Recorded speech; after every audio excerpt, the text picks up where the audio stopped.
Ooh.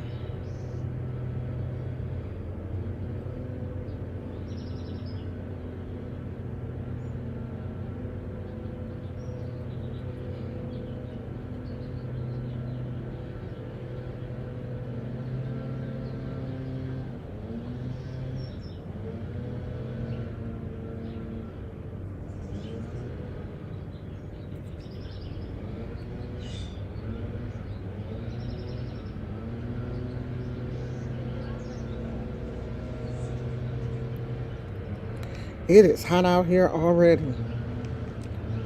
Let's see, what is the temperature? What is the temperature?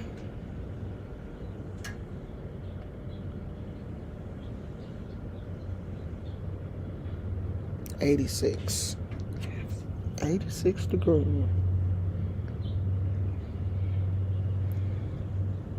So by 1 o'clock it'll be 100.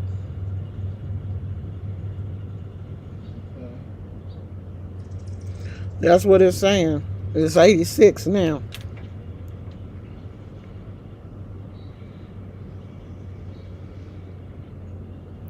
I'm starting to hate the fact that YouTube takes forever to send out notifications. You be sitting here forever waiting on people to show up. Hey, Melissa.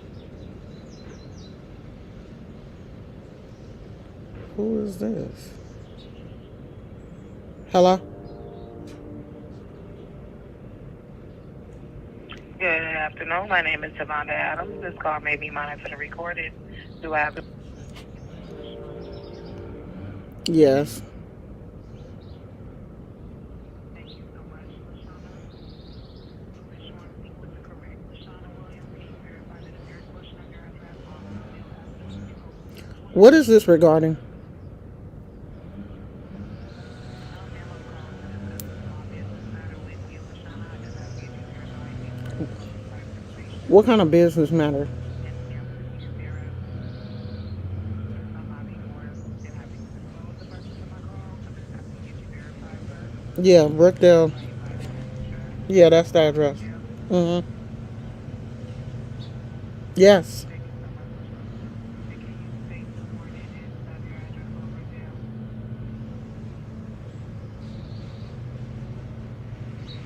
3312. Thank you so much again. And again, my name is Savannah Adams, calling from the CEO. And this is the collective advice and collective any information that may will be used for that purpose. And Lashana, I'm showing that she did give you has claimed to pass the doubtful collection for $68.19. Who? We are able to make that payment free of charge. Who? PGE Energy. Yeah, that's not right. That's not correct. I'll contact them directly because there should not be a past due on that account. So I don't know what happened. Well, you do say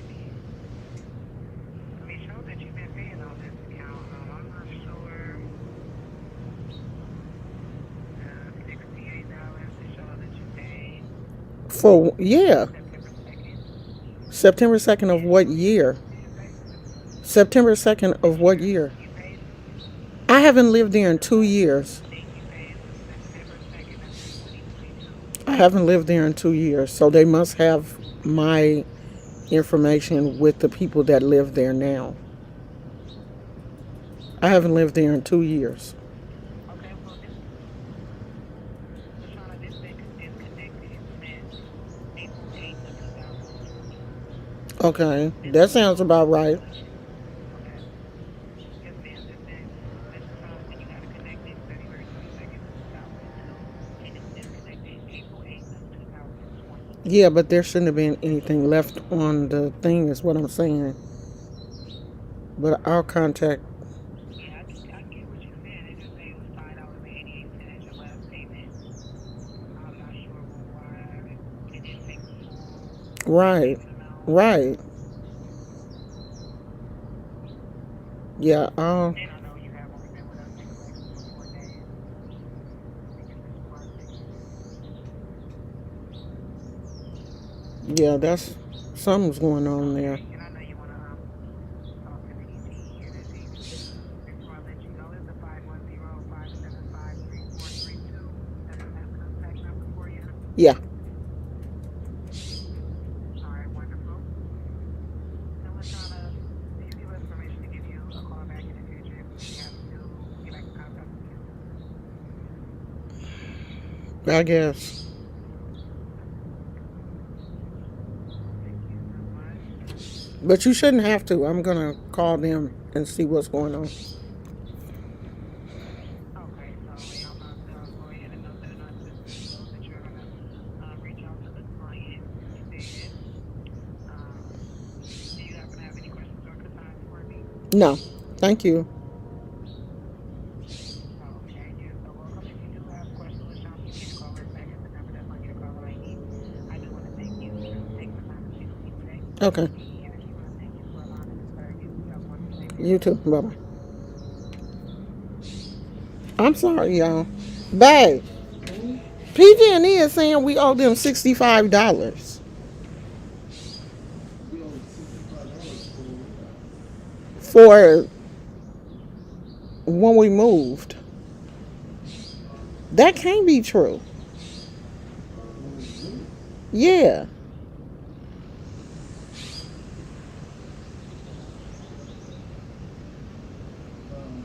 There shouldn't have been anything left on that account.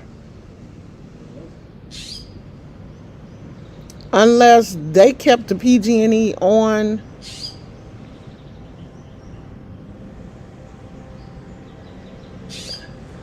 Wait a minute. Didn't Vernon tell us not to turn the PG&E off when we left? I don't remember either. I don't know, but we got to figure it out because that was the collection people calling. And I don't want that to come up on our credit. Um hey y'all, hey Tina. What's going on? It's another hot day, child. Yesterday it got up to 107 here. And I'm gonna have to move already because the sun is already. Let me move on this side, y'all.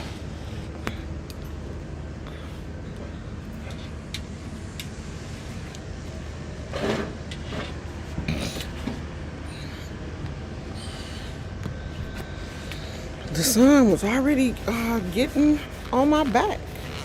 That just shows how fast the sun moves. We don't think that the sun moves that fast, but it does. When I first came out here, that whole back area was shade. But the sun is like, no girl, we be out here moving. I know I'm probably gonna have to move in a minute.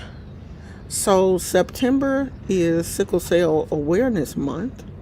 And of course, you guys know that I have the sickle cell trait.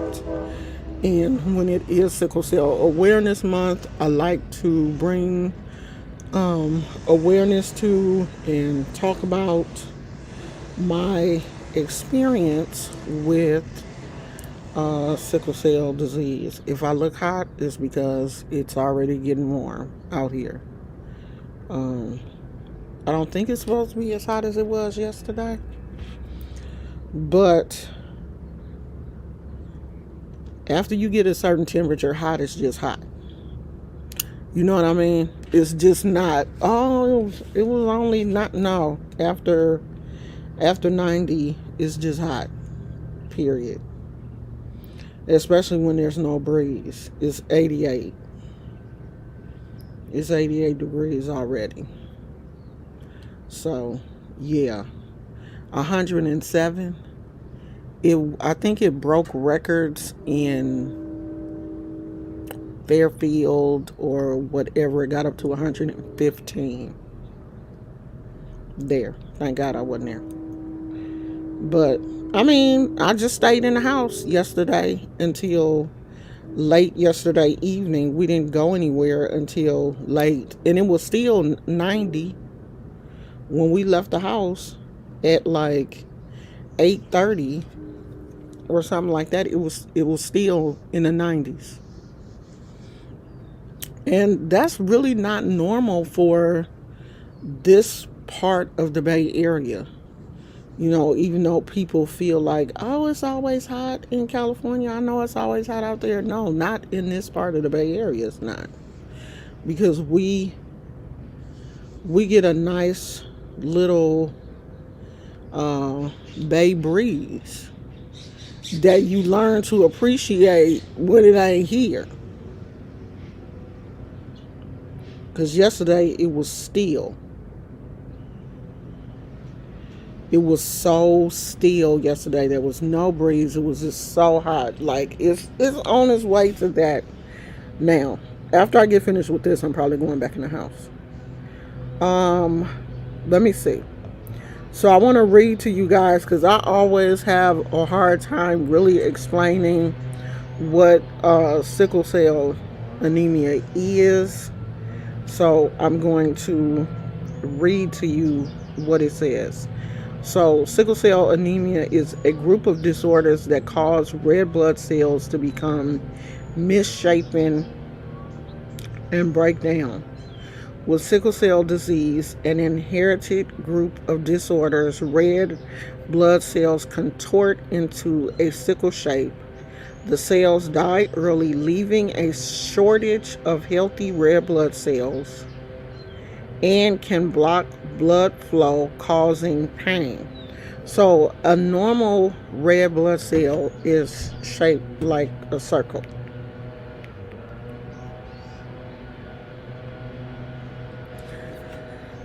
That is what a normal red blood cell looks like, that circle. And so sickle cell people, their red blood cells look like a sickle.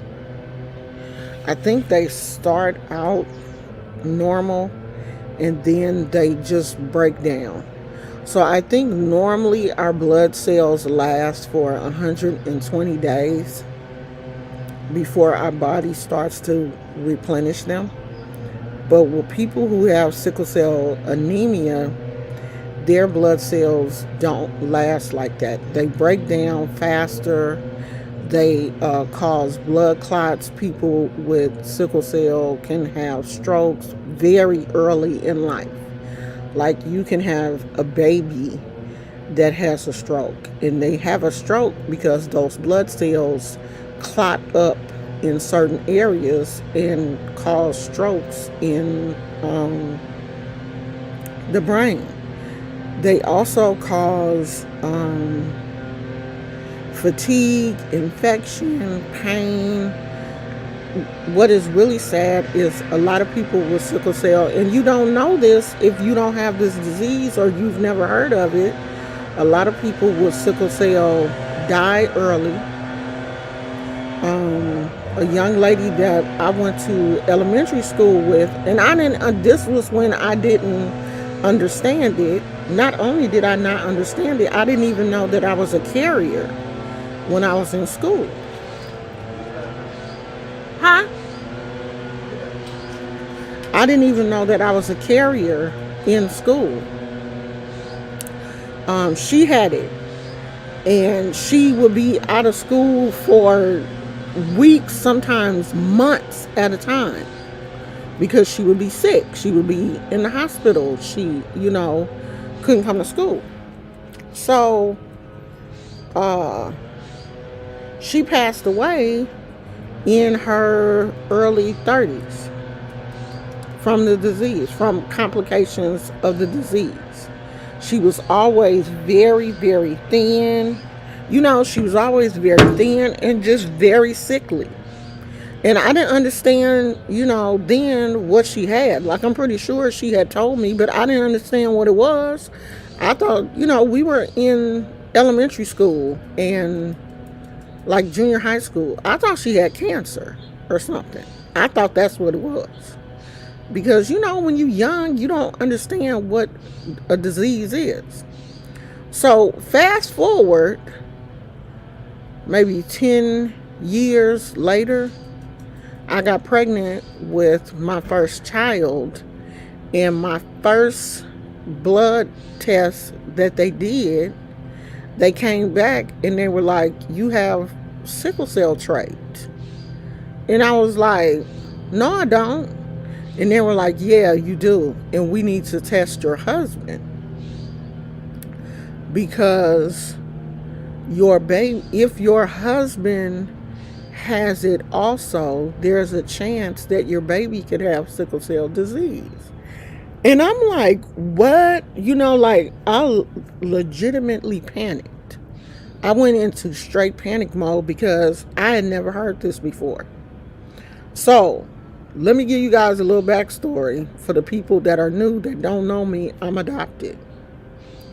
So, I had two strikes against me. I was adopted and I was born before they started testing babies for sickle cell at birth.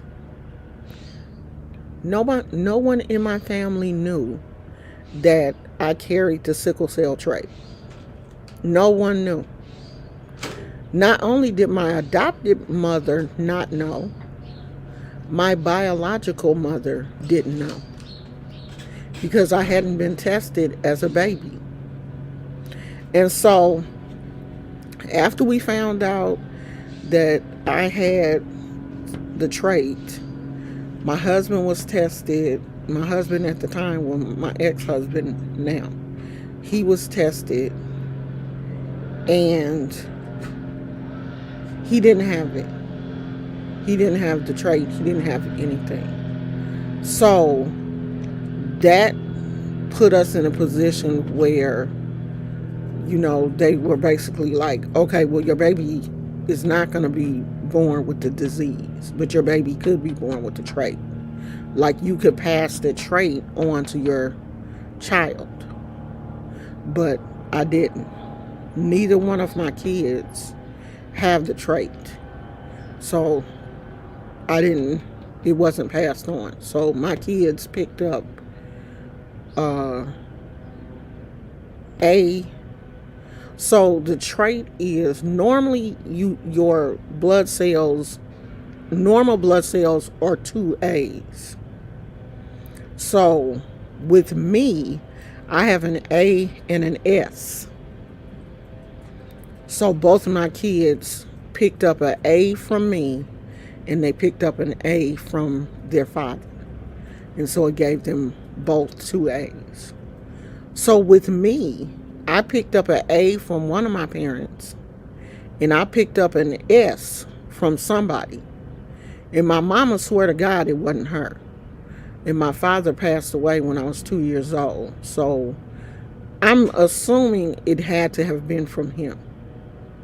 But I can't say for sure because I've never seen any of my mother's blood tests. So I don't know. I don't know who did it. Like, I don't know where I picked it up from or anything. And someone in my family said that one of my uncles on my mother's side had it.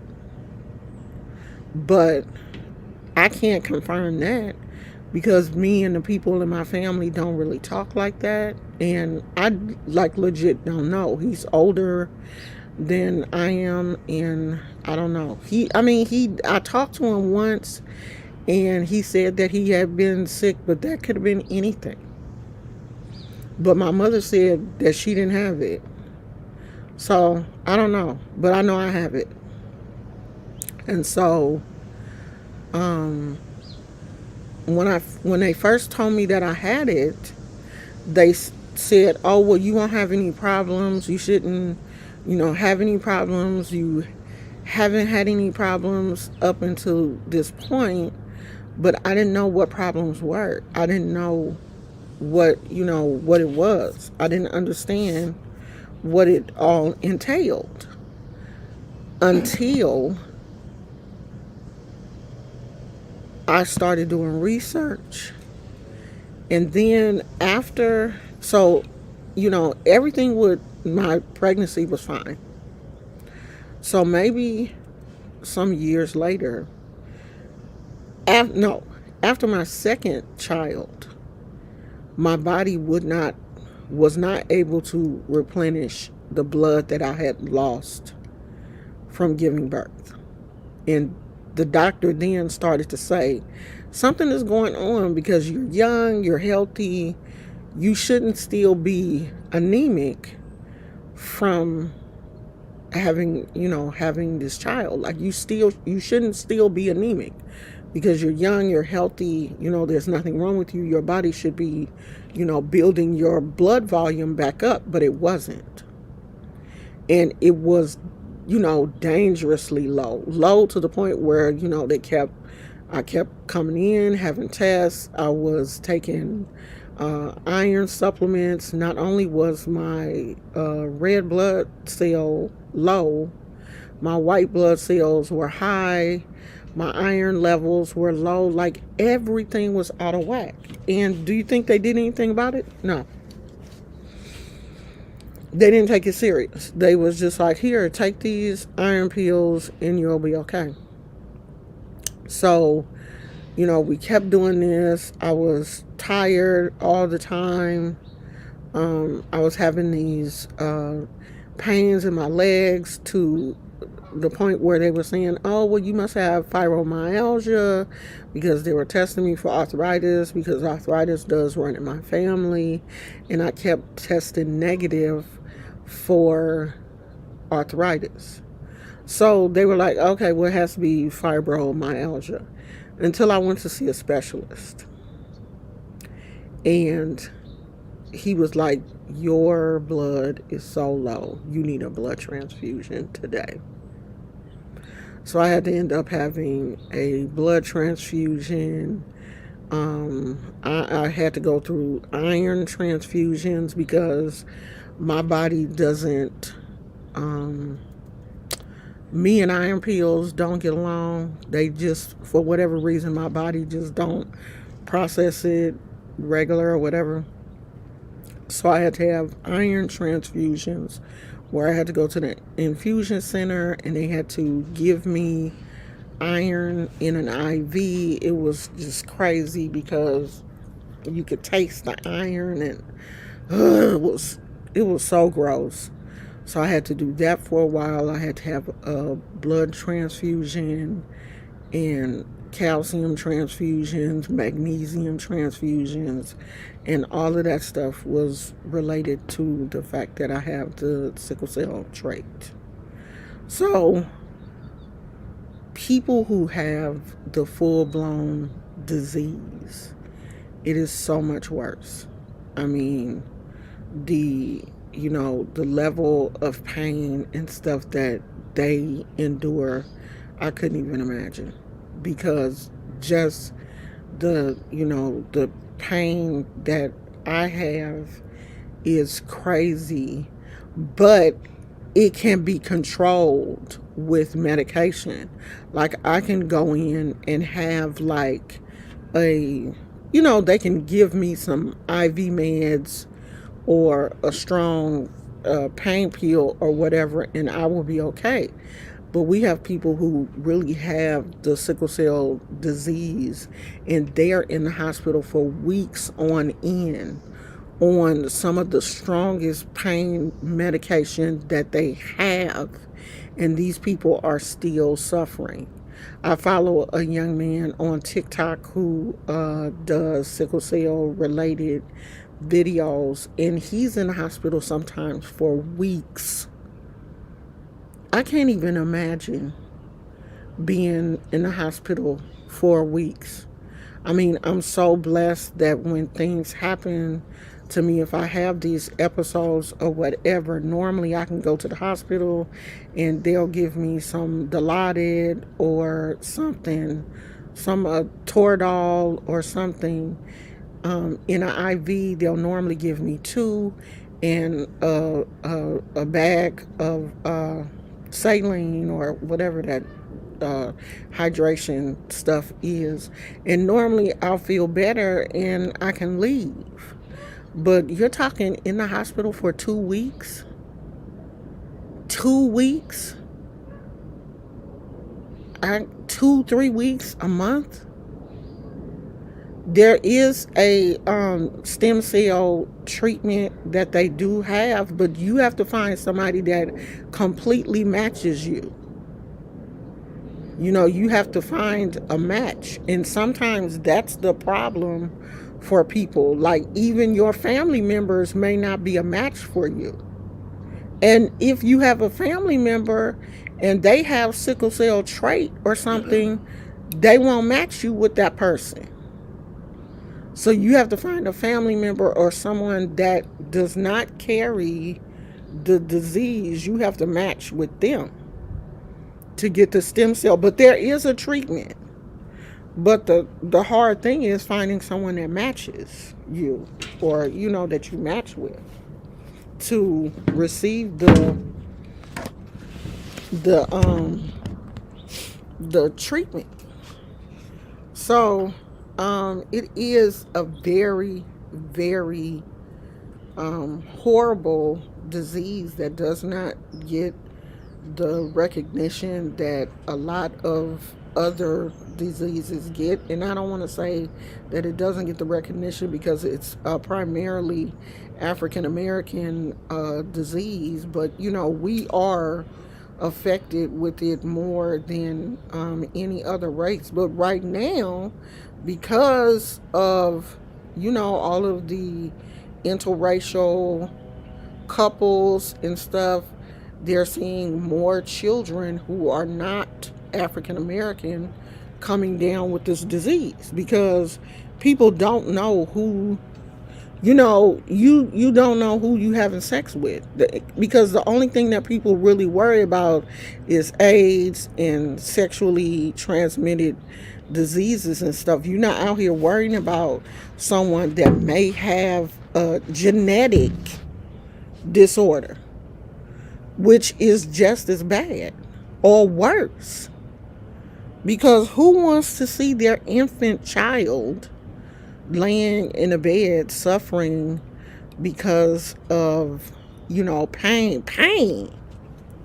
Your baby is crying because of pain. Like this one young lady, her baby was born, and of course the test came back that her baby had full blown sickle cell, and her baby started having crisis right out the gate. I mean, very young, less than 6 months old, and her arms and her hands and feet were swelling up. She was taking her to the hospital. I mean, her baby had to be on like really strong pain meds, like as an infant. As an infant. You just don't want to see that. Like your baby crying, and at that age, they can't tell you, what's hurting them. People that have sickle cell trait, like we have a high chance of dying from like playing sports and stuff, because we can overheat really quickly. There's something about people with sickle cell, your body not being able to regulate its temperature and stuff in sports the way other people can, and you can overexert yourself and just fall dead. Like there have been young boys who have like fell dead on the football field or whatever, and it was related to sickle cell trait. Their bodies just couldn't cool itself down like normal people, and you can just pass away. Or high elevations, we have to be careful in high elevations, like taking long flights, or someone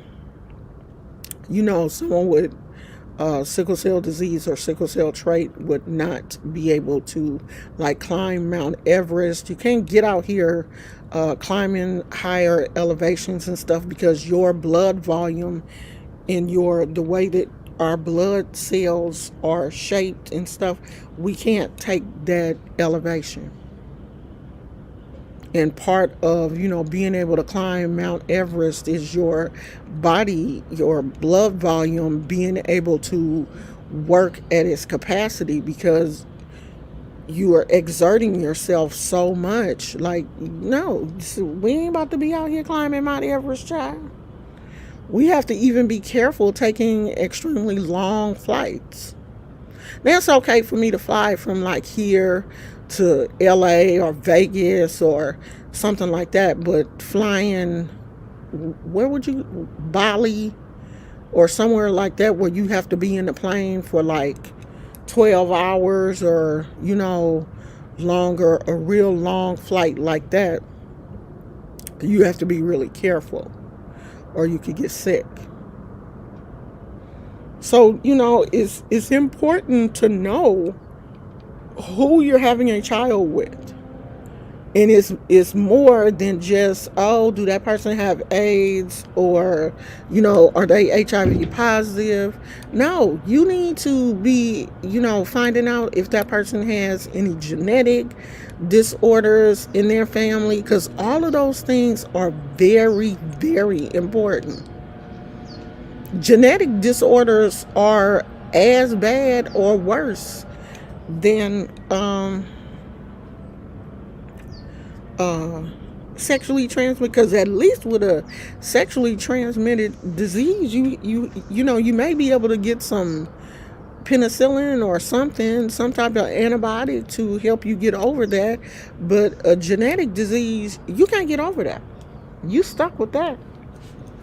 I think I'm gonna have to go in the house because the sun moving. Hold on, y'all. Look at me. I can't even get up out this chair.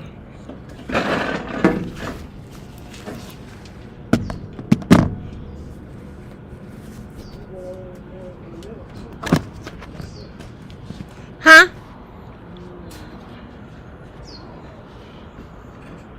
I didn't hear nothing you said. Oh, you want to take a nap? Can you bring my juice?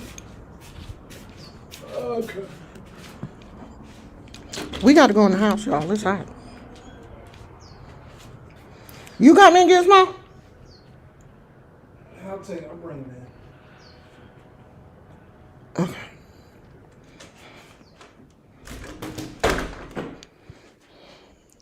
I know y'all like, she'll never show her house. Y'all see my piano? That's all y'all gonna see. Y'all don't need to be seeing all that stuff. People be nosy. Turn my fan on.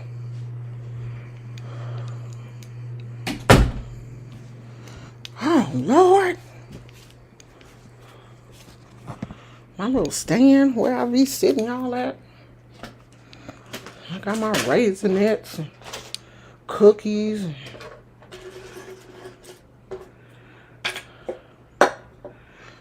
Okay. Y'all hold on a minute. I'm coming right back.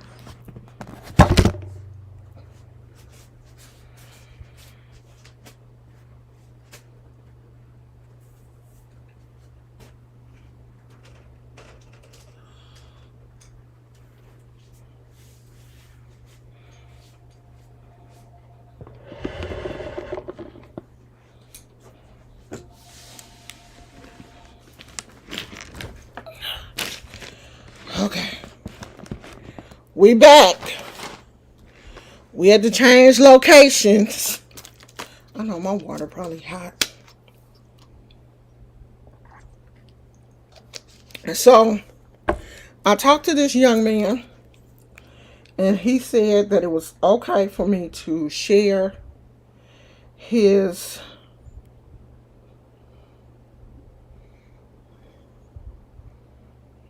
videos. Now I gotta see if I can find it.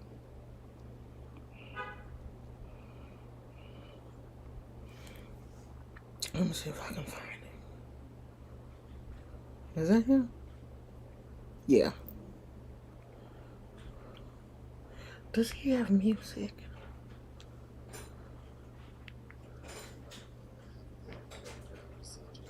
Oh, it's just a little bit. to wash my face, brush my teeth, and I got in the shower.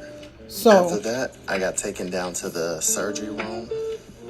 The doctor basically said that they have to make a slit in my neck to put the tube in. That way, it'll be easier for them to access the sickle cells. I'll do a whole separate video explaining what a blood exchange is, but right now, here is the behind the scenes, so basically. After they was able he to is do the going procedure, through the procedure called blood exchange. And that is where they remove the sickle cell blood and replace it with healthy blood cells. It is a procedure similar to dialysis, but dialysis, they actually take out their blood, clean it, and put it back in. With the sickle cell thing, they get rid of the sickle cell blood and replace that blood volume with good blood to, try to help his body, even though his body is eventually going to produce more bad blood, because they are constantly producing bad blood cells. So even though they're putting in good blood, his body is still going to match that good blood with bad blood. The good thing about me just having the trait is my body produces a very good level of good blood. So I'm kind of at a 50-50 thing. I think I'm 47% sickle, and then the rest of my blood volume is good blood. So it kind of, in a sense, balances it out, but in a sense, it doesn't, because I'm still anemic. It's still enough to keep my body in a deficit. And when you're in a deficit, you're gonna be tired. You're going to be fatigued. You're going to be moving slower. You're just not going to have that energy that other people have. You're gonna have pain in areas, and it just gets to the point where, since your body is like that, you just you that's your normal. That's your norm. Like, they have a baseline for me. And as long as I don't go below a certain level, like, I think a normal baseline for a woman my age for your um red blood cells is, some hemoglobin should be a 13 or something. So mine normal for me is 10, 9, 10. And as long as I don't go below that, they don't get nervous. Now, it has dropped to a 7. And when it gets down into that area is when you need a blood transfusion, because it's just too low for you to survive. You're not going to drop dead, but, things can start to happen to you medically when it gets down in that area. Thank you, sweetheart. When you finna take a nap? Yeah. You want to leave him in here? He can come with me. It's cool. He ain't gonna eat breakfast? Oh, I guess he should stay. Let me bring his other stuff in here. Okay. Yeah, so mine had dropped down to a 7, and that was when I had to have a blood transfusion. But the good thing about that is, when I had that blood transfusion, it took me up to an 11. It took me up to an 11 or a 12. And I stayed there for years.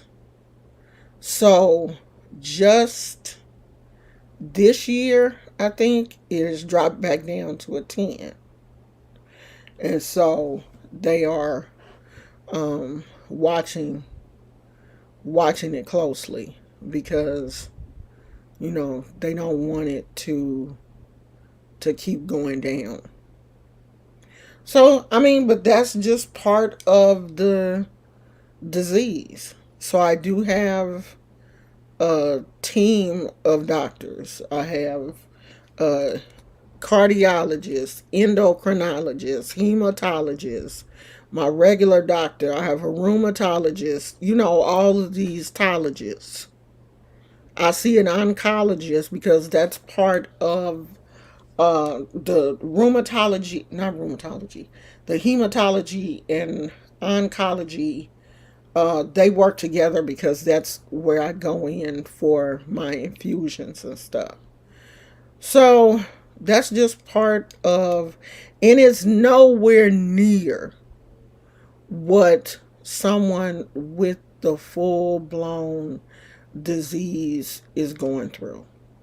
And then you look at the fact that it's a lot of younger people. It's a lot of kids, a lot of young kids, a lot of young people in their 20s because unfortunately, some people don't make it to 30. They definitely don't make it to 40 because it's just so many things that can happen that they don't live that long. It's so strokes, heart attacks, blood clots, that are very serious in the brain. When you start having blood clots in your heart and brain and, in that area that can cause strokes, you don't always come back from a stroke. A lot of these infections, very serious infections, blood-borne infections. When you start to get infections in your blood and stuff, that stuff is so serious, it can kill you. It will kill you. I belong to two sickle cell. I got out of the regular sickle cell group because I just got tired of every week somebody was dying. So I was in a sickle cell group and then a sickle cell trait group. I stayed in the trait group because it's not as many deaths in there, but the sickle cell group, somebody was dying every week. And these are young kids in their 20s. I say kids, I know they're adults, but in their 20s. I just could not deal every week. And the people in Africa, they dying damn near every day. Because, they don't have a lot of the health care in Africa. They don't have a lot of the... That's the gardener. They don't have a lot of the health care and stuff that we have here in the U.S. Yeah, the Bay Area does have some of the best sickle cell hospitals. It is. As a matter of fact, one of the best treatment facilities for sickle cell here in the Bay Area is Children's Hospital. They have like some of the top doctors at Children's Hospital, and I had to be treated there once. And the nurse was like, "Oh, you the oldest patient that..." I was like, you didn't really have to say that. I'm pretty sure I'm the oldest patient that you guys have treated. To the point where she was like, "Oh, we're going to have to go get another needle for you." I was like, "No, you're actually not. Because I'm a hard stick and you need to use a small needle on me." I had to go there and have some tests done because they had one of the top sickle cell physicians in the Bay Area, and he just happened to be working at Children's Hospital. But yeah, they had some fun with me today when the nurse called my name. They had set up the appointment for me, and the nurse called my name. The nurse called my name. She didn't know it was gonna be me, And I came up to the window and she was like, "Oh, what's your birthday?" And I told her. Cause she looking for a child. I was like, "No, I'm the patient." They made an appointment. Kaiser referred me to. She was like, "Oh, okay, okay, yeah, we don't we you normally the adults go down into." I said, "Yeah, she told me that." But he wanted to see me up here. She was like, "Oh, okay." So I got the award for being the oldest patient that they had treated that day. No, this was in Oakland. This was the Children's Hospital in Oakland. So yes, it is higher in African Americans, but that is changing because you know y'all everybody mixing with everybody. White and black, Asian and black, Filipino and black. All y'all want these black men, and you know, unfortunately, there are other men like myself who are walking around and don't know that, they are carrying the trait. And I don't blame my parents. I don't blame them for not knowing because back then they were not testing babies like they are now. Now your baby is born, that's part of the blood test, the newborn blood test that they do. They looking for it now. When I was born, they wasn't looking for that. You know, you don't know. And if you haven't had any problems, do you realize how many people are walking around that don't even know what their blood type is? If you don't know what your blood type is, you're definitely not going to know if you're carrying the sickle cell trait. Girls, a whole bunch of folks out here that love these black men. But you need to be asking.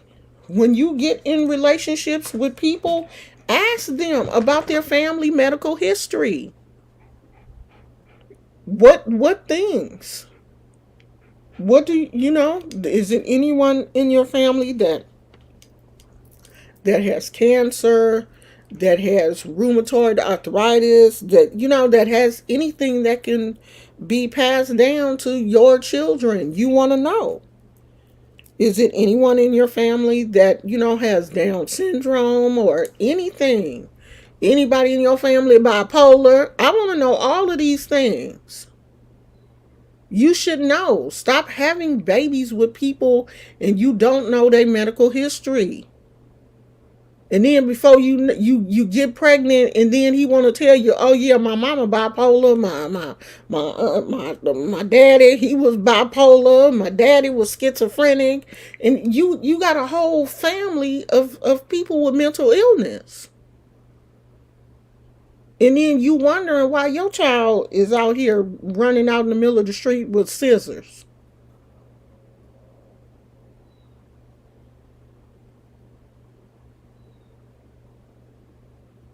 Yeah, unfortunately, I mean, all of this stuff. Not only do I have sickle cell trait, not only do I have that, then I have psoriatic arthritis and some old other crazy Sjogren syndrome. Like my autoimmune disease affects the inside of my organs. Like psoriatic arthritis, a lot of people have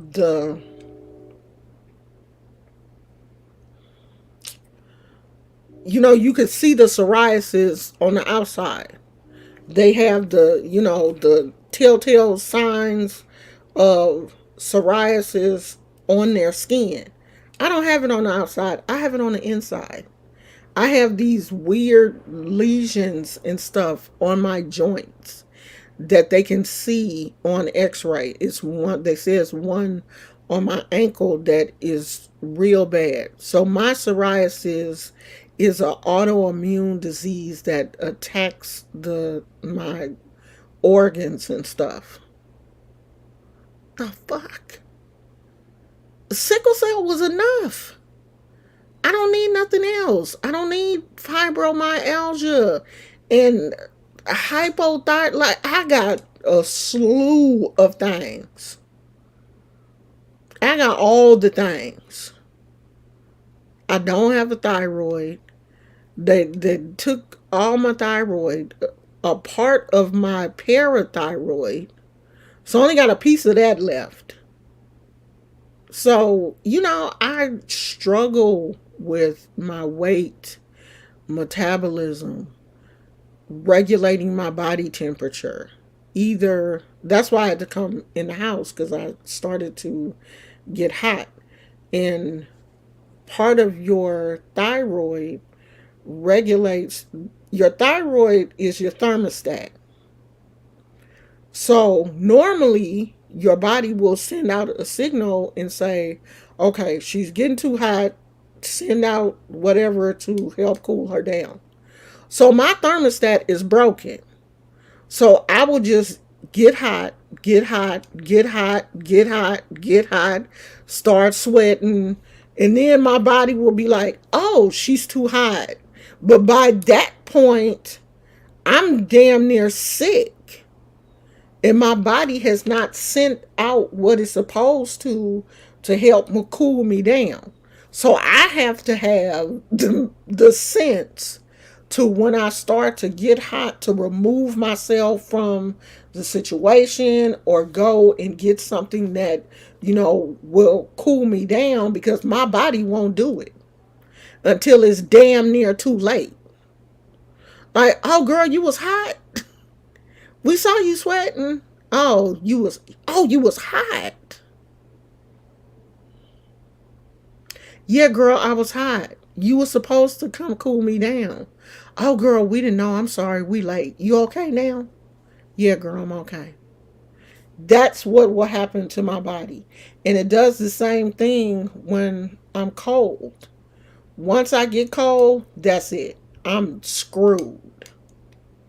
Because then it takes my body, I mean, I can have on layers and layers and layers of clothes, but if I've already gotten cold, it's hard for my body to, generate. Oh, you needed body heat? Oh, girl, we didn't know what you was doing. We thought that you was just trying on all your clothes.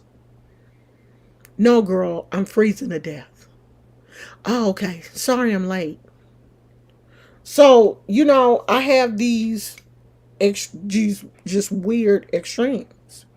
But I know that now, because I know I don't have a thyroid. And when they removed my thyroid, I had a really good doctor.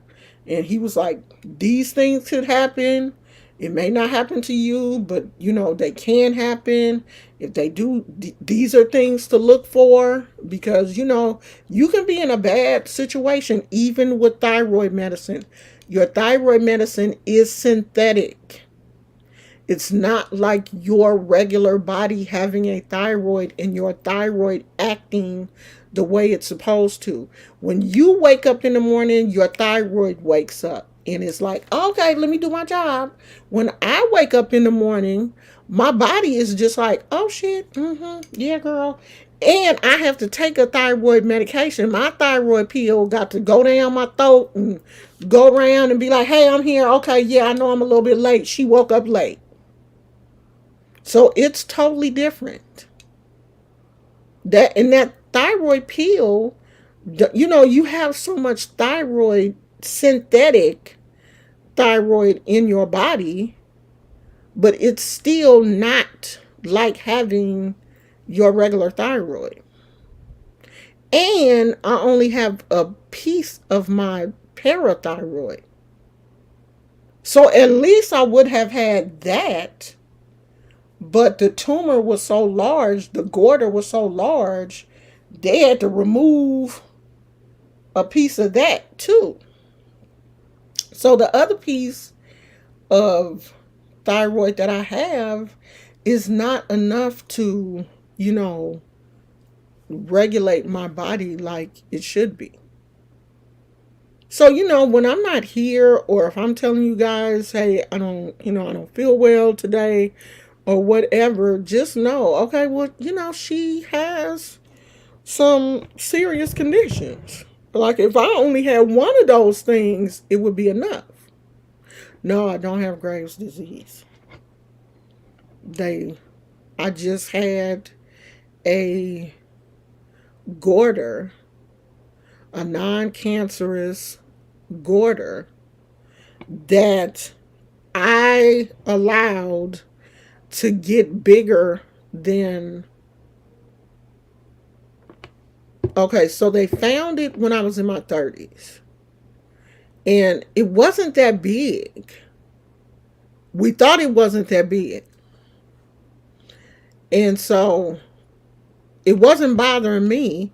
And that was the option that the doctor gave me at the time. If it's not bothering you and it's not cancerous, we're not going to bother it.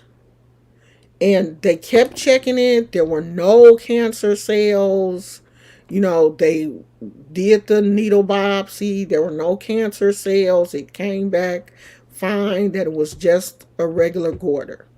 So we left it alone. I left it alone until it started to bother me.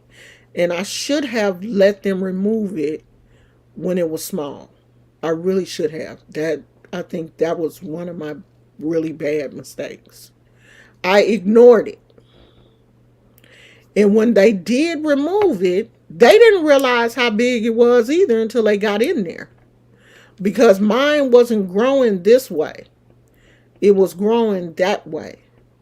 It was actually growing on my vocal cords.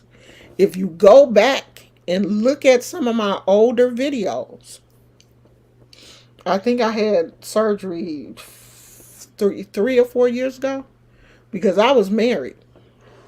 If you go back and look at some of my older videos, you will be able to hear the damage that the tumor actually did to my vocal cords. So I had to have surgery like after they removed the goiter. They knew that it had damaged my vocal cords then. They saw the damage then. But they didn't want to repair it then. They wanted the thyroid to heal. So I left it alone. I was like, I don't want to have surgery on my vocal cords anyway. But it got to the point where I had to. So about 3-4 years ago, I had to have scar tissue, a polyp removed off of my vocal cords. And you can totally hear the difference in my voice. But anyway, the tumor was growing inside. It was pressing on my vocal cords, and the tumor had latched on to not only my thyroid, but the parathyroid. It was on there also to the point where they couldn't cut it off. They had to actually cut off a section of my parathyroid to remove the whole tumor. But thank God there was no cancer. Mine was not thyroid cancer. It was just a ugly goiter. That's why when I see people like Tasty Talks here on YouTube and Peach McIntyre, when I see people with these huge goiters, Tasty Talks goiter is almost, okay, it's not quite this big, but it's big. It's like a tennis ball. And if it's that big coming out here, I can imagine what it's like on the inside. People don't realize that those goiters have a core. You only see this part. that's sticking out. You don't see the part that's growing inside of your body and messing up your vocal cords and your esophagus and everything. So it just it bothers me when I see women with these huge goiters, and that's something that can be removed. Yeah, you may end up having to take a synthetic medication for the rest of your life, but if she don't do something with that, she just making that situation worse. And it's such a simple I mean, it's not a simple procedure, but it's not a new procedure. It's something that can be taken care of. And it doesn't leave a huge scar. Like if I don't tell you that, I don't think you guys can see it. I'd have to go in the sun. If I don't tell you that I have a scar there, you're not gonna see it. You won't be able to tell. Because they cut I have what they call, I guess, a natural fold in the neck. Well, I'm older now. I had the surgery done.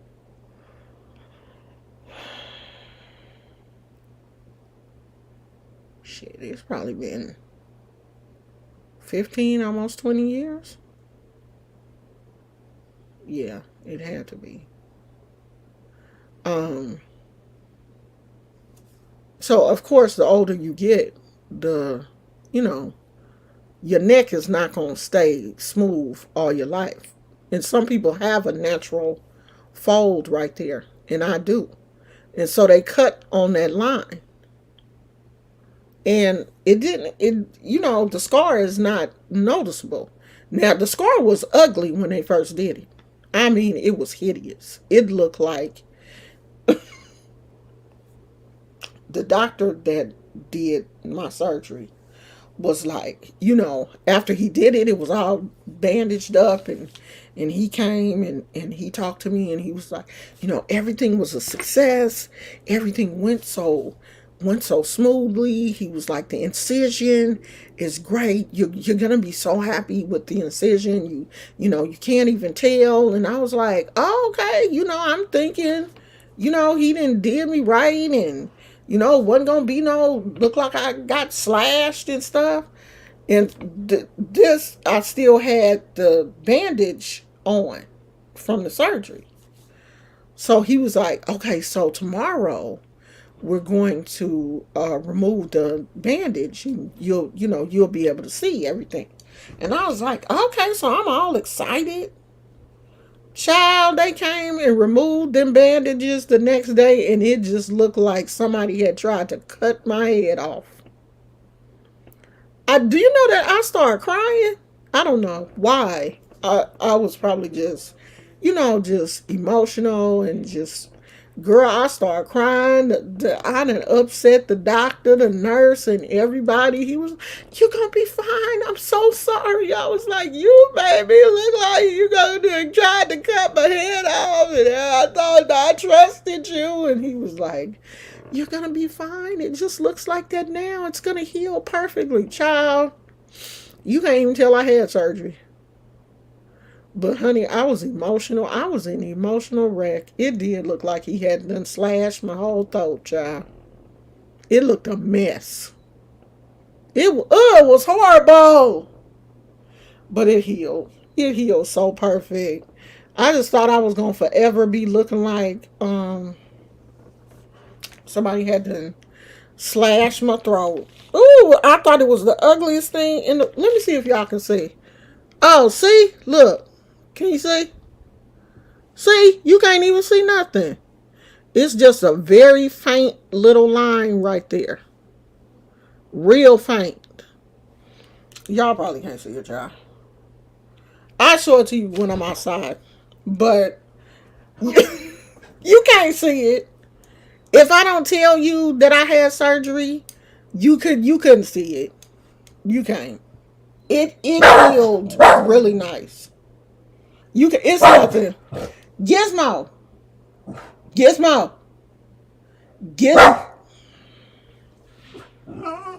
Gizmo, what's the matter, sweetheart?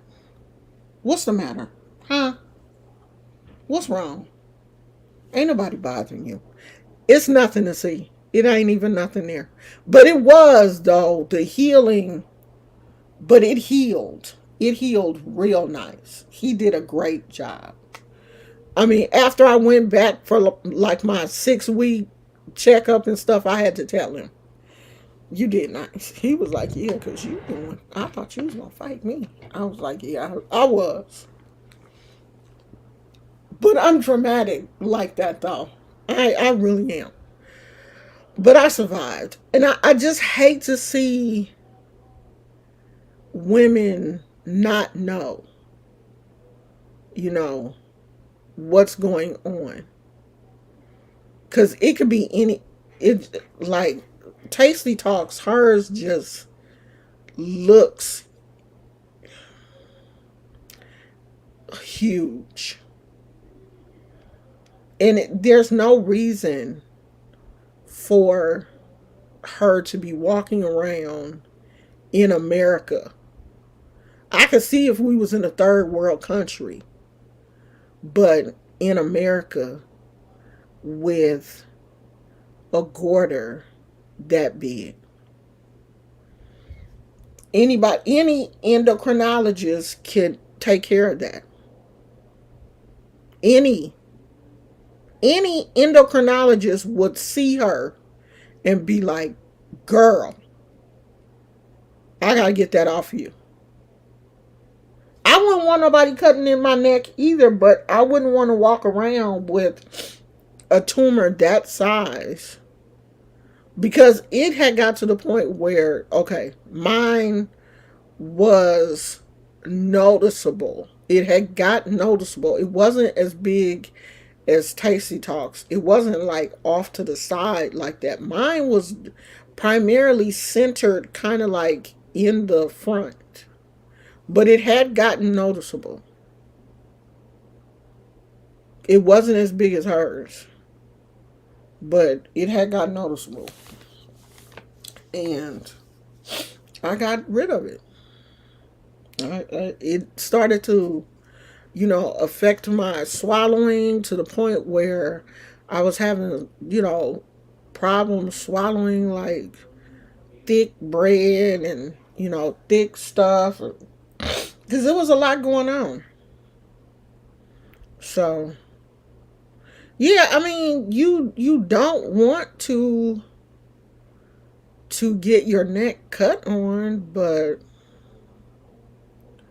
um yeah.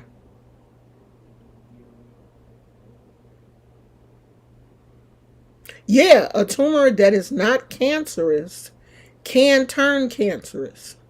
That's true. That's why mine, they were testing it every twice a year, I think. I think I was going twice a year to have a needle biopsy done. And then when they finally removed the goiter, they still sent all of that tissue over to be tested. And so I had to wait on those results to come back. So, yeah. And like these people like Vanessa and other people that I see online who are like, yeah, I have a goiter, but I ain't worried about it. You should be. You should be worried about it because it could be cancerous. You could be walking around with cancer cells growing. I don't think thyroid cancer is as aggressive as some of the other cancers, but why would you want to push your luck though? If my first needle biopsy had came back and they had said that, they found cancer cells, I would have had it removed then. But the needle biopsy kept coming back and everything was normal. So I didn't trip off of it. But I feel like everything else that I have a problem with is related some kind of way to my sickle cell. I don't think that my thyroid situation is, but I blame everything else on my sickle cell trait. Everything. All my pain and stuff, when my doctor be like, okay, but you don't want to forget that you have arthritis. I be like, I don't care. It's the sickle cell. I be blaming everything on that. Because, sometimes I be like, this can't be arthritis. Because the pain just be weird. And I, told my doctor one time, this ain't this pain, this not arthritis pain. I swear to God, it feels like sometimes shards of glass running through my veins. But it's fast. Like the pain, that these weird sensations don't last for long. And one time I was at the hospital and a sickle cell patient came in. And this was like the first time that I've seen anybody in, and it was a young man. And this young man was on the floor.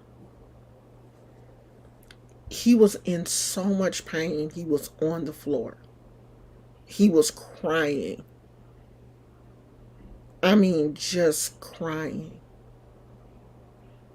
They, immediately took him to the back because, hospitals now do have a sickle cell protocol. If you go in and you tell them that you are a sickle cell patient, because before I came back to Kaiser, I used to be a member at another hospital group, and my doctor had, they have a special code on your chart that you're a sickle cell patient, and they have your treatment plan. What they want you to have if you come to the emergency room. These are the medications that work for you. This is, how much fluid I want her to have. They have a whole treatment plan for you. You come in as a sickle cell patient, you're supposed to be triaged within a certain amount of time, and you're taken to the back. And this young man, before they had an opportunity to call him to the back to triage him, he was just on the floor.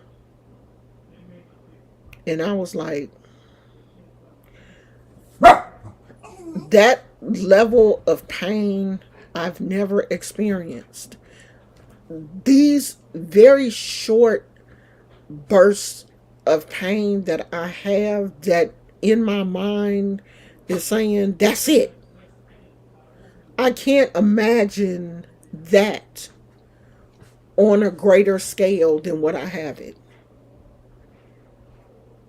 I just can't. I can't imagine my whole body feeling like that. And it's so many people that are going through that. And so many people don't understand what sickle cell is. How many people out here are, suffering with it. How it could be your baby, because you don't know who your baby's father is, and you don't know what genetic diseases his family may carry or your family may carry. Like, even my own mother was like, my biological mother was like, oh, we don't have that. It must have been from your dad's side of the family. I'm your child. And I'm telling you that I'm sick, and I need to know. I would like to know where I got this from. Oh, it wasn't me. So I legit don't know. Because my mama has passed on. My dad passed when I was 2. So I don't know. I don't know how I got it. But it was one of them. I had to have got it from somebody. I didn't just pop up with it by myself. None of my brothers have it. So I'm assuming it was my dad, or it just skipped him, because we have different fathers. Who knows? But I do. You know, I'm still blessed though, because, I don't have the complete disease, but I do carry the trait. I am a carrier. But the good thing is it stopped with me. Neither of my children have it. None of my grandchildren have it. So far it ended in my family. No one else has it. Because I was really scared. When I got pregnant, I was really scared because I didn't, like, you don't want to give your kids anything. Like, I don't want my kids to have anything. The only thing I'm really worried about with my kids is arthritis. And my oldest son now, he's in his 30s and he's talking about, some pain in his legs and stuff. And that's kind of how it started with me.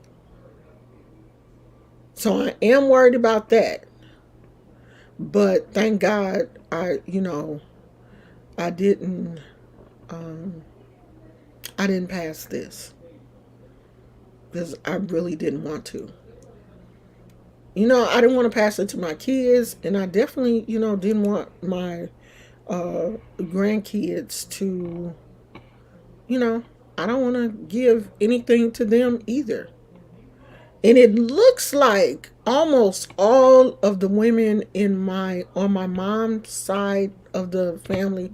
I don't really know too much about my dad's side of the family medical history, but my mother's side of the family medical history, almost all of the women, a lot of my aunts have rheumatoid arthritis.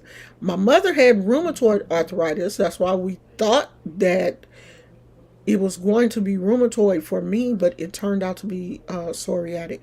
I had psoriasis as a child, very bad, on my scalp. My mother said that I was one of those babies that had cradle cap really bad. I was bald until I was probably about 2 years old. So I've always had issues with my scalp. When my hair did start growing, I had these issues where I would have really bad, what my mother thought was dandruff, and was treating it at home with like apple cider vinegar and, washing my scalp a lot. But when I got about 11 or 12 years old, it started to get really bad to the point where, my just ginormous flakes were coming off. And when they would come off, my scalp would be bleeding. Like around my hairline, every time you wash my hair, that would turn white and would flake up and fall out. My scalp would be bleeding. It would be pieces of hair stuck to. So my mom decided to take me to a dermatologist. And he was like, oh, that's psoriasis. And so then they started, you know, treating me for psoriasis. So when I went through puberty, the psoriasis then started to, come on my face. It was like, on my chin. It was just crazy. It was so ugly. Back of my neck, I would have, just those patches, and so they started treating it and putting, giving me these creams and stuff, and it cleared up. And I'm thinking, okay, I'm healed. Because then it just went to just normal, dandruff.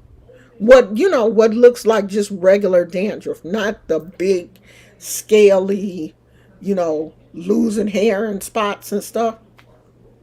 So, I went back to just using the doctor gave me a shampoo to use, a medicated shampoo, like when it would act up, and then I could use like T gel or sulfurate or something like that in between shampoos. And so, yeah, it started to clear up. So now I just have what is, to me, just looks like regular dandruff, but not even at nowhere near like it used to be. Because I don't even use, a medicated shampoo or anything. Like my scalp is pretty healthy right now. So I'm not really having those problems. Everything is on the inside, unfortunately. You know, autoimmune disease, that type of thing. So yeah, I'm dealing with a lot, child. So if I ain't here, just be like, oh well, sure, she got things going on. She out here fighting for real. You know, real shit on some real shit. Like some days my joints just don't want to cooperate. And I have to sometimes remind myself, like, okay, girl, you have a whole autoimmune disease. You know, it's your joints are just doing what they do. It's what they used to doing. So you just have to rest. Make sure I drink a lot of water, especially now that the temperature is so high.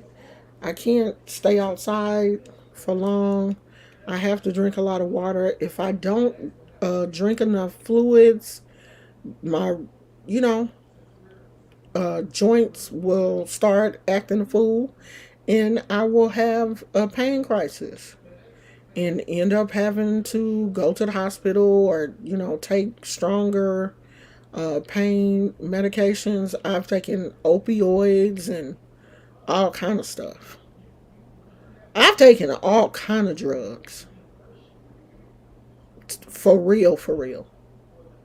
Like some serious pain medication. I've been on some very serious pain medication. Dilaudid, Toradol. Was that one that killed Prince? I took that a lot. So, you know, everybody out here taking drugs, pain meds and stuff, are not drug seekers. We out here trying to fight this pain. And it kills me sometimes to know that there are sickle cell people out here, and just because they're people of color, instead of doctors wanting to really treat their pain, they're telling them that they're drug seekers. You in pain. These people are hurting. Treat my damn pain. I remember one time I went to the hospital, and I was in the emergency room. And it was one of those emergency rooms where they only have a curtain up between you and the next person. A lot of the rooms don't, a lot of these hospitals are more state of the art now. And rooms have doors. It's not just a curtain separating you from the next person. You can hear everything that's going on next door. So there was a white woman. She comes in. Now I came in as a sickle cell patient, and it's taking them a minute to get my shit together. And a white woman comes in, and she's vomiting and having stomach pain, and the doctor quickly was like, oh, would you like some pain medication? Do you want us to get you this? Do you want, like, clearly a difference in treatment in myself and the woman in the bed next to me. That happens. That happens. A doctor will give somebody else more attention than me And I'm over here really in pain. And I hear it so much from people who, young people who have sickle cell, they're in the hospital and the doctors don't want to give them their pain medicine or want to tailor down their pain meds. If your chart says 4 milligrams, they want to give you 2. Oh, I don't think you need 4 milligrams. Then nobody asks you what you think. Give me what the doctor said to give me. You know, I've had doctors tell me, oh, well, I've never seen a patient with sickle cell trait have problems. I don't give a damn what you've seen. I don't care about what you've seen. You probably just graduated from medical school. I don't give a fuck what you've seen. Give me what my chart says give me. And if you can't, find me a doctor that can. I cussed out a doctor at Kaiser one time. I cussed him out to the point where they threatened to call security. You don't have to call security, I'll leave. But don't you ever come in a room and say something to me and you just met me. You don't know me. You don't know what I'm going through. You don't know what I've been through. And I don't care that you just graduated from medical school 2 years ago and I've never seen anybody with sickle cell trait. You shouldn't be having any problems. I cussed him out. He caught me on a bad day. And I cussed him out. I did.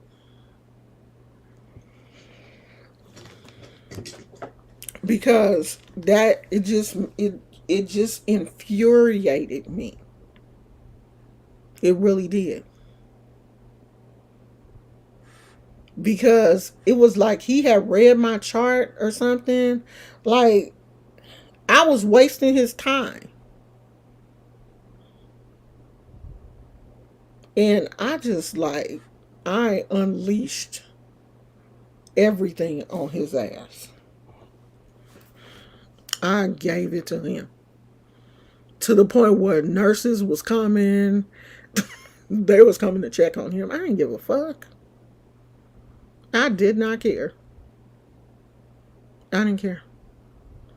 Because he didn't care about me. And the black receptionist, she was like, oh shit. I let his ass have it. I sure did. He didn't care about me, so I didn't care about him either.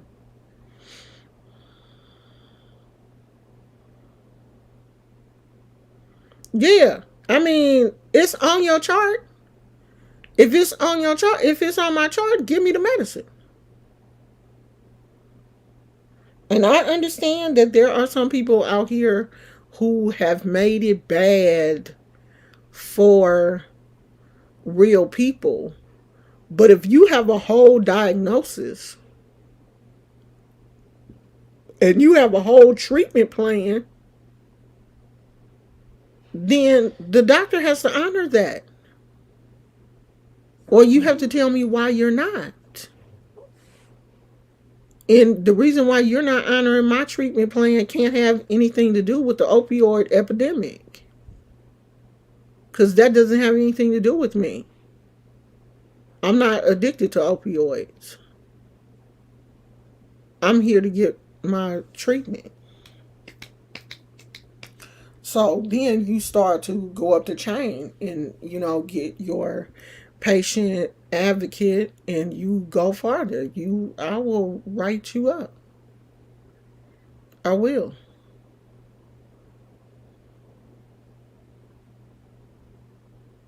I wrote up this one doctor one time and he was so scared that he called me and was like, I'm so sorry. I did not mean to offend you.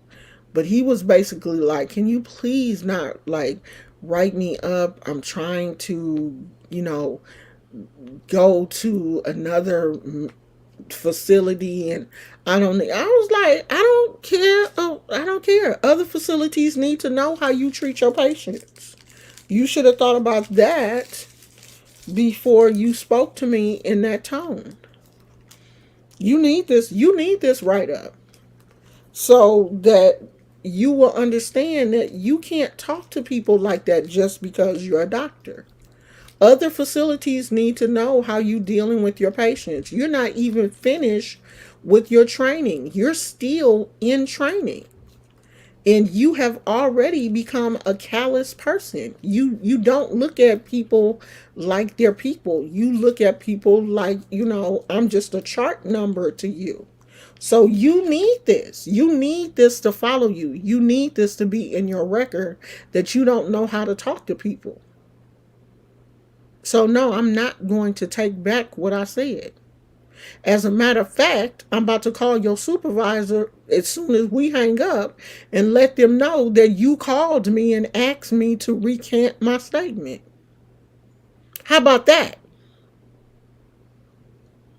How about that? Since we making phone calls. Girl, these doctors be crazy. And see, I got time. I'm retired. I have time. That's what people don't realize. Some people got time on their hands. I have time. I have enough time to research and write letters and make phone calls. Sure will. I sure will. I like doing that kind of stuff. And that's what, in Facebook groups and stuff, that's what I tell people. You in the hospital, you at home recovering, you have time. When doctors act a fool with you, don't argue with them. Go to patient services. Speak to their attending. That's what you do. Hit them in their pockets. Hit them in their pockets. Write a letter. Write a letter to the hospital. Find out who the head administrator is for the hospital. Speak to them. Everybody got a supervisor. Find out who it is. That's what you do. That's exactly what you do. Soon as you get out the hospital, document everything while you in there. And as soon as you get out, start making phone calls. Start writing letters, emails. And that's what you do. Well, I just wanted to give you guys an idea of, and I am going to be talking about it more. Hopefully, if I can get someone who has the disease to come on and talk about it. I really would like to do that before the month is over. And I think that this is also thyroid cancer awareness month. And if it is, then I'm going to have two things to talk about.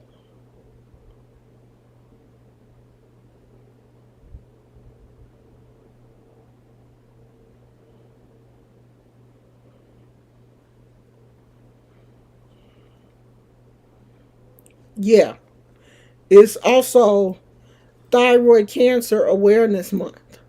So the sickle cell and thyroid cancer share September. So I gotta I'm gonna probably make some of the little, let's see, for thyroid cancer awareness, it's teal, pink, and purple. And the sickle cell is red. So I might make some of those ribbons for both and wear them. Yeah. So I might make some and wear them. So that's it, y'all. Yeah, I'm so happy that I'm praying that they don't have that this arthritis thing stops with me also. But anybody can get arthritis though.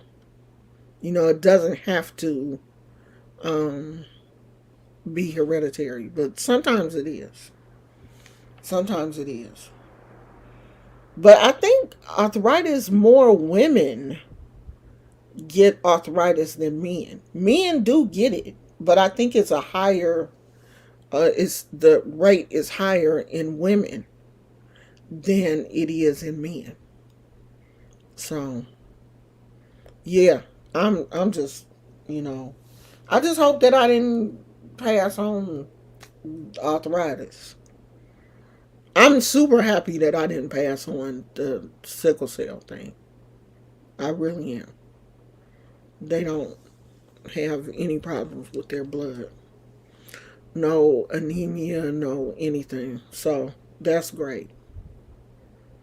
Now the only thing we have to worry about is diabetes because that a lot of people on my ex-husband's side of the family had diabetes and he had it, his mom had it, his sister, and I think one of his brothers. So I'm always telling my kids to, just be careful. Both of them have really healthy weights. Um, but that doesn't matter any either. Even though we get into that, we only think that fat people can have diabetes. My ex husband was very slim. Everybody in his family is slim. He comes from a very, really skinny people. And he still had it. His mom and everybody, they were all thin and they had it. So, not only fat people have diabetes, skinny people have diabetes also. So, I kind of worry about that. But I don't want to worry about it. Like I don't want to live my life worrying about what could happen in the past. If it happens, we'll just deal with it.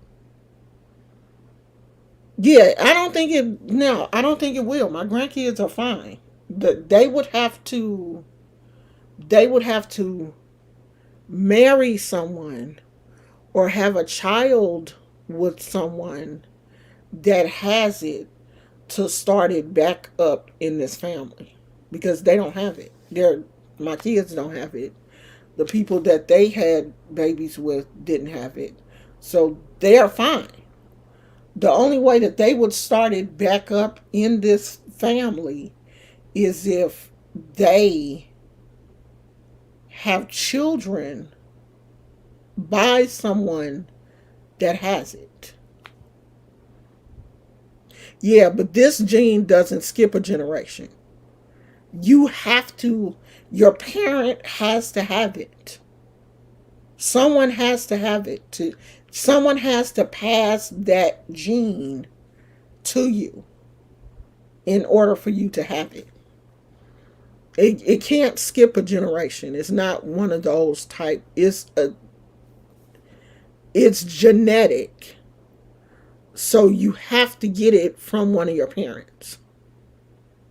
Well, both of your parents. Or the trait from one of your parents.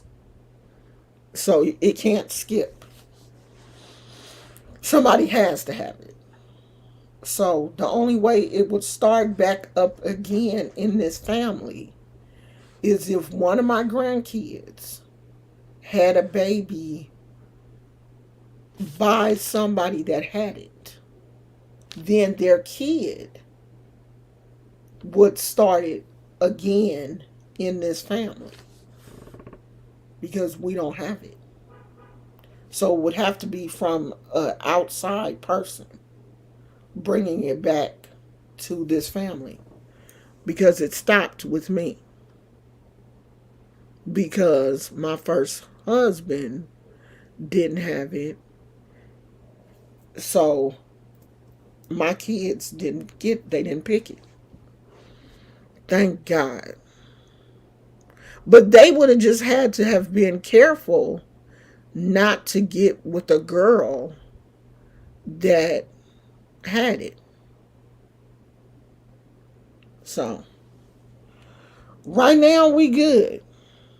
We good. This whole family is good right now. No one has it. So none of the grandkids, all of them are fine. They were all, everybody was tested at birth. So I'm the only person in the family with it. So it sucks. Oh, and one of my husband's cousins, she has it. She has the full blown disease.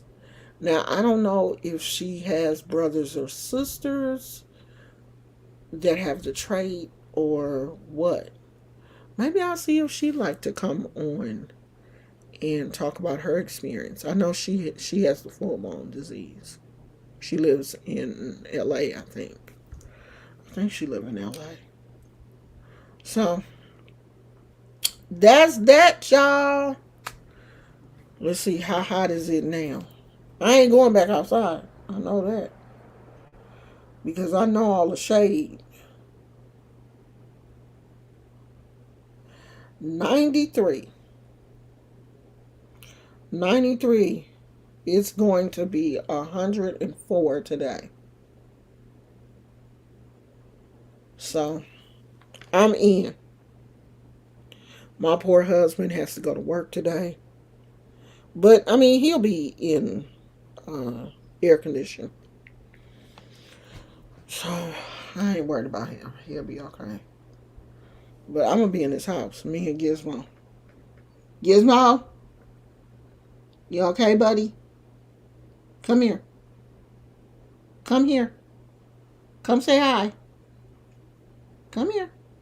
No, no, no. Come all the way. Come here. Come on this side. Come here. Come here. Over here. Come here. Gizmo. Over here. On this side. Come here, Pooty.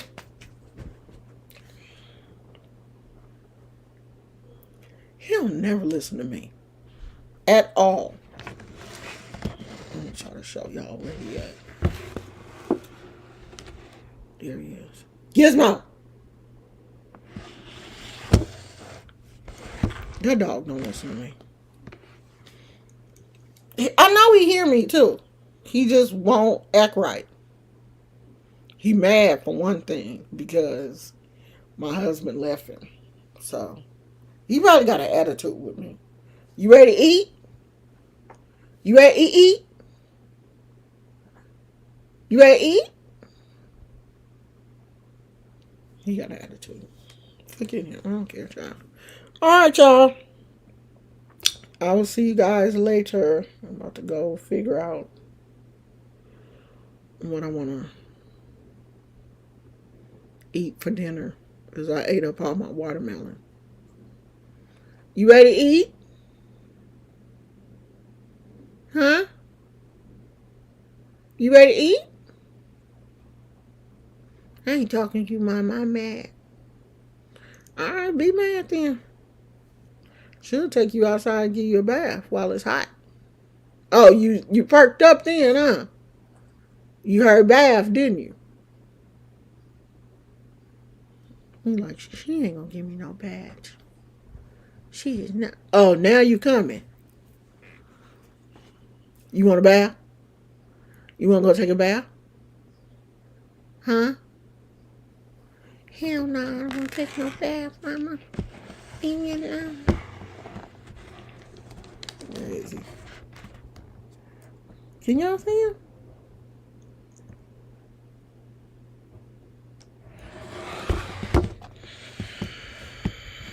Alright, y'all. We about to get up out of here. I will see you guys. Somebody leaving. I'll see you guys. I'll see you guys later. I'm sleepy. I need a nap. It was so hot last night. Even though I had the windows open, it was still hot. Because when I went to bed last night, it was still like 88 degrees, I think. Close to 90. All right, I'll see y'all tomorrow. Or if I do another video, it'll just be a regular video. I love you guys. Thanks for coming. Bye.